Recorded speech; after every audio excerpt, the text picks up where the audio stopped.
खुलुमबाय बयनिसिमबो नोंथांमोननि थाखाय माखासे खौरांफोर लानानै फैलायबाय आरो चेनेलाव गोदानब्ला अन्नानै चेनेलखौ साबस्क्राइब खालामनानै लादो बेल आइकनखौ एलाव होनानै ला जाहाथे नोंथांनाव सिगां नटिफिकेसन सौहैग्रोयो दानिया खोनासंलांदो गिबि खौराङाव दङ सनितपुर जिल्लानि बरसला पुलिस थानानि बिबानगिरि प्रियंका बरगहाइनि दैदेननायाव मोनसे पुलिस हानजाया रफिकुल इस्लामखौ हमनो थांनाय 2 आगस्टआव फाथासिमलु गामिनि सा 35 सुबुंफोरा पुलिस हानजाखौ गाग्लोबदोंमोन। पुलिसनि हानजाखौ गाग्लोबनाय जाथायाव लोब्बा थानाय दायनिगिरिफोरखौ मैया पुलिसआ सा 8 सुबुंफोरखौ हमना जोबथेसालियाव दैथायहरो। नैथि खौराङाव दङ केरेलानि वायनाड आरो हिमाचल प्रदेशआव जानाय मिथिंगायारि अलखदनि उनाव जम्मु आरो काश्मीराव मिथिंगाया गिख्रंथाव महर लादों। जम्मु आरो काश्मीरनि गान्दरबाल जिल्लानि शेरबान कंगान ओनसोलाव मैया मोनसे गिख्रंथाव जोमै गावस्रादों। बे जोमै गावस्रानायाव लामा दालां आरो आबाद फोथारफोरा गोबां खहा जादों। जोमै गावस्रानायनि जाहोनाव लामाफ्रा दैजों बुंफबदों आरो गारिफ्रा सिलिंखार जादों। बे जोमै गावस्रानायाव गोबां न'फोरा सिलिंखार जायो। बे गिख्रंथाव जोमै गावस्रानायाव सासेबो सुबुंफोरनि जिउ खहा जायाखै होनना मिथिनो मोननाय जादों। गिख्रंथाव जोमै गावस्रानायनिफ्राय सुबुंफोरखौ रैखा होनाय हाबाफारिखौ बे समाव रैखाथि हानजाया मावगासिनो होनना मिथिनो मोननाय जादों। थामथि खौराङाव दङ गिख्रंथाव लामानि जाब्रबथाय मैया फुंनि समाव आग्रा लखनौ एक्सप्रेसवेयाव मोनसे दुखुनांथाव लामानि जाब्रबथाय जायो। फुंनि 12:30 रिंगायाव आग्रा लखनौ एक्सप्रेसवेयाव लामानि जाब्रबथाय। बे दुखुनांथाव जाथायाव गासै सा 7 सुबुंफोरा जिउ गोमायो। मिथिनो मोननाय बादिब्ला सा 60 दावबायारिफोरखौ लानानै दावबायनाय डबल डेकार बासआ गंसे कारजों सौग्रावदोंमोन। रेबारेलिनिफ्राय 60 दावबायारिफोरखौ लानानै डबल डेकार बासआ दावबायदोंमोन। मिथिनो मोनबावनाय बादिब्ला बे जाथायाव गासै सा 25निबो बांसिन सुबुंफोरा जोखोम जादों। जोखोम जानाय सुबुंफोरखौ फाहामथायनि थाखाय थिसनबाय होनना पुलिसआ फोरमायथिनानै होदों। ब्रैथि खौराङाव दङ लेबानन आरो इजराइलनि गेजेराव गिख्रंथाव दावहा। लेबाननआ साहायारि इजराइलखौ गं 50 रकेटजों गाग्लोबदों। हेजबुल्लाहनि टप कामान्डार फतजगनि जिउ खहा जानायनि उनाव लेबानन आरो इजराइलनि गेजेराव जानाय दावहाया गिख्रंथावसिन महर लानायखौ नुनो मोनदों। हेजबुल्लाहनि टप कामान्डार फतजगआ इजराइलनि एयार स्ट्राइकआव जिउ खहा जादोंमोन। गुबुन फारसेथिं इजराइलआ इरान आरो हामासनि दैदेनगिरि इस्माइल हानियानि जिउ खहा जानायनि दायखौ जाबसिननानै होदों। फारसेथिं आमेरिकायाबो इराननि स्ट्राइकनि हेंथायै गसंथानो साखाफारा जादों।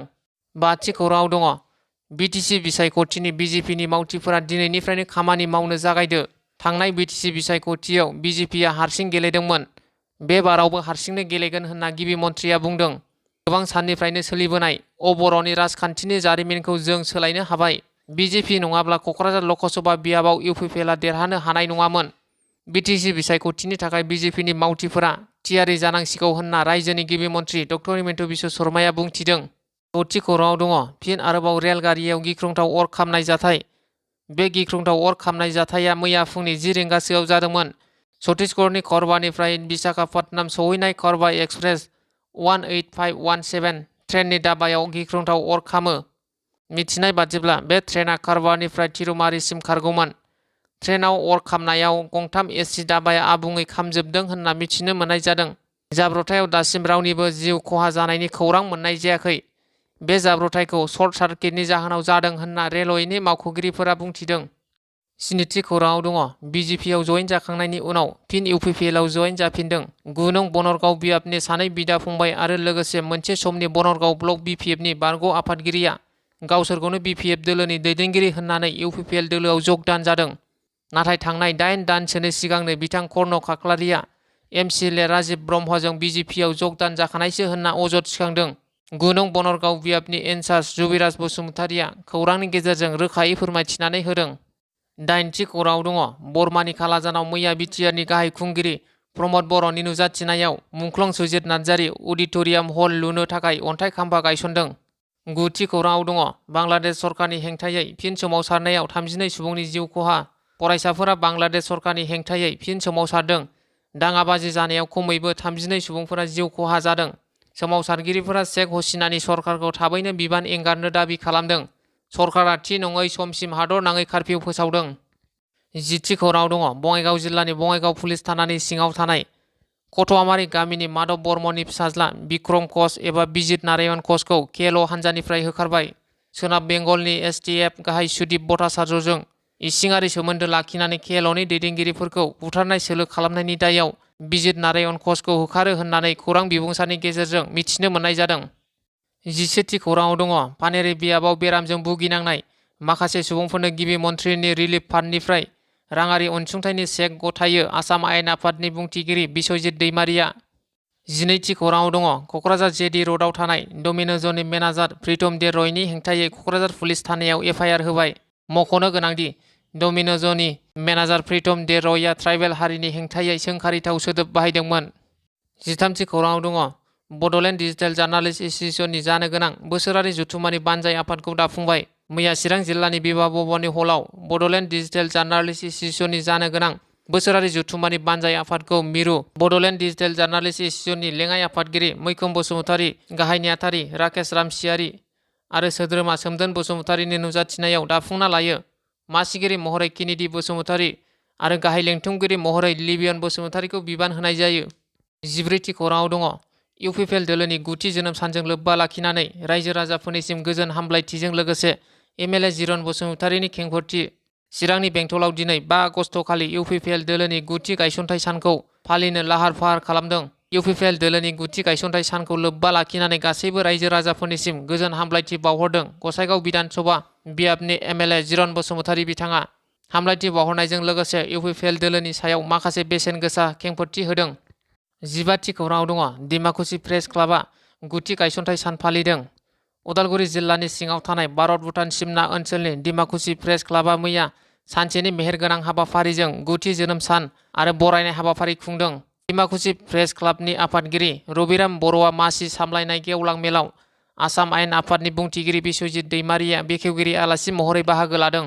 बे मेलाव उदालगुरि जिल्लानि गागि खौरांगिरिफोर जयन्त कुमार दास, बापन शर्मा, गरेस्वरनि जुलिमा देखा आरो ओनसोलनि गोबां गाहाम अनसायगिरिफोर लोगोसे एबसु, आसा आरो आसुनि दैदेनगिरिफोराबो बाहागो लायो। मख'जायो दि डिमाकुसि प्रेस क्लाबआ ओनसोलनि मख'जाथाव समाजाव बिहोमा होनाय समाज सिबियारि सुबुंफोरखौबो बरायदों। 16थि खौराङाव दङ बेरगावआव इउपिपिएल दोलोआव गोबां बिपिएफ आरो गुबुन गुबुन दोलोनि मददगिरि आरो दैदेनगिरिफोरा जयनिं जादों। बिटिसि बिसायख'थिया सौफैयाखैब्लाबो दोलो बास्लायनाय हाबाफारिया गोबारै सोलिगासिनो दं। बेरगाव जिल्लानि सिङाव बावैसो सिगां बिपिएफ दोलोजों लोगोसे गुबुन गुबुन दोलोनिफ्राय मददगिरि दैदेनगिरिफोरा डिमाकुसियाव बिटिआरनि गाहाय खुंगिरि प्रमद बर'नि खाथियाव आखाइ हमफैनायनि उनाव मैया 32 नं बेरगाव बिटिसि बियाबावबो गासै सा 100निबो बारा बिपिएफ दोलोनि आरो गुबुन गुबुन दोलोनि दैदेनगिरि मददगिरिफोरा ज'ज'यै इउपिपिएल दोलोआव जयनिं जादों। बेरगावनि कलागुरु बिष्णु राभा अडिट'रियाम हलाव बेरगाव ब्लक इउपिपिएलनि नेहाथारि दिपेन बर'आ दैदेननाय जयनिं मेलाव इएम दावबायसा बर', बेरगाव जिल्ला इउपिपिएलनि आफादगिरि निर्मल बर', गाहाय नेहाथारि एन्थनी बसुमतारी, मरियाम टप'जों लोगोसेनो जिल्ला ब्लकनि गोबां दैदेनगिरिफोरा बाहागो लाना गोदानै जयनिं जानाय सुबुंफोरखौ दोलोआव बरायो। 17थि खौराङाव दङ आसामनि बक्सार लाभलिना बरग'हाइआ अलिम्पिकआव जेनबाय। बक्सिंनि 75 केजिनि गेलेनायाव लाभलिना बरग'हाइआ क्वार्टार फाइनाल मेचखौ चीननि बक्सार ली कियाननि हेंथायै जेननांदों।